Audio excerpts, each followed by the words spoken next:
r/World of Tanks. This is a new series where I will talk about stuff found on the World of Tanks subreddit. If you'd enjoy, don't forget to like and subscribe.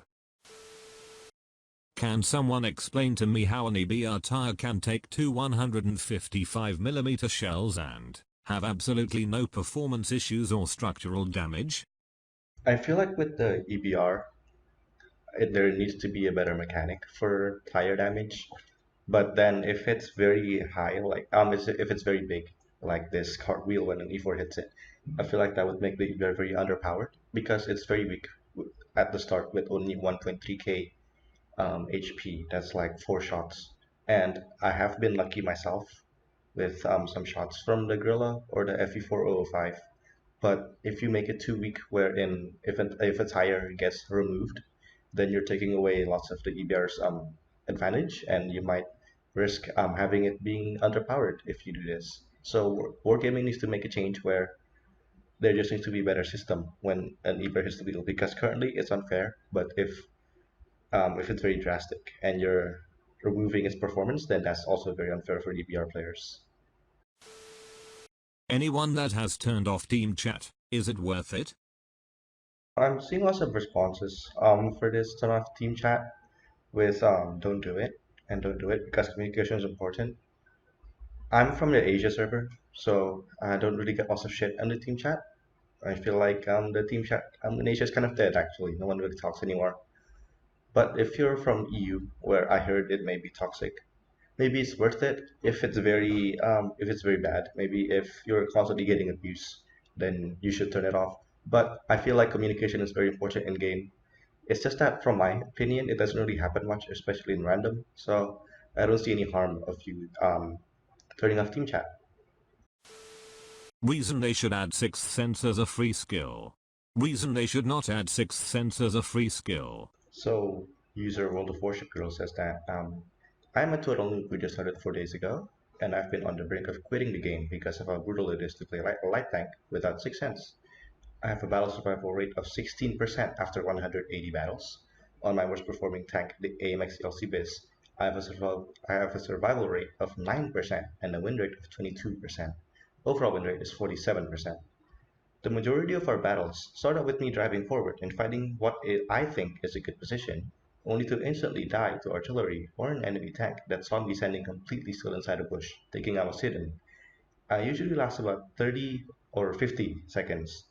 Other matches when I try and be really careful, I don't do anything for most of the game. Then when our front line has broken, the enemies eventually approach my position and kill me before I see them. Surely the game will be easier to learn and understand once I lost 6 cents, I thought, and pushed on. And yes, it was. It helped so much. I feel like I am actually learning now. I have real difficulties learning in games that present you with too much information at a time, like what does. It all becomes a blur, and I end each match not sure what to take from it, what lessons I should have learned, but not anymore. I don't feel like I'm dragging my team down now. I can squat without overextending anymore. I am having real fun now. The problem, however, is I just proved why they shouldn't make 6 cents a free skill, because they earn money from idiots like me who spend real money, 5,000 gold to buy a crew book to unlock the skill. What is my opinion? I feel like they should add 6 cents as a free skill for sure, because Wargaming right now is in a point where they need to have more server population, they need more people playing, and more people getting to the higher tiers, to the end game. As we see with, I don't want to say the failure, but it's surely not fair for the ANZ players to have no one on their server, and they can't play ranked battles. Wargaming should be growing these new players in a way that they are able to enjoy the game a lot more than they are. Like, there's this one story with World of Warship Girl playing World of Tanks and not liking the game until they bought 6 cents. But then they bought 6 cents with real money. Now, what about the hundreds of other people who played the game without 6 cents, didn't enjoy it, and didn't see the need to spend money, and they stopped playing the game? World Tanks, I think, should add 6 cents as a free skill, and they already do with the Tier 1 tanks having free skill, I'm pretty sure. Am I wrong? I have no idea. But yeah, they should add it. Right now, maybe if they're in a better financial position, then they don't need to. But for now, they should. What would the Clan War meta picks be if Clan War was at tier 9? The general meta for Clan War meta picks at tier 9 would be the Conqueror and the T10 at the heavy position, which would be just a replacement of the 277 and the S-Conk generally.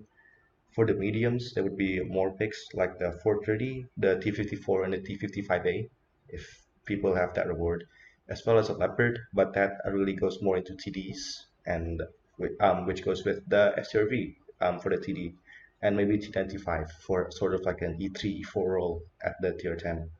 For the lights, I only see the EBR being very meta because I don't feel like any of the other tier 9 lights are very special and very versatile at other maps. And for the SPG, it's clearly the M5355 as it gets used even in tier 10 climbers. You have been blessed with a lucky locust. Please subscribe if you're new and enjoy your day.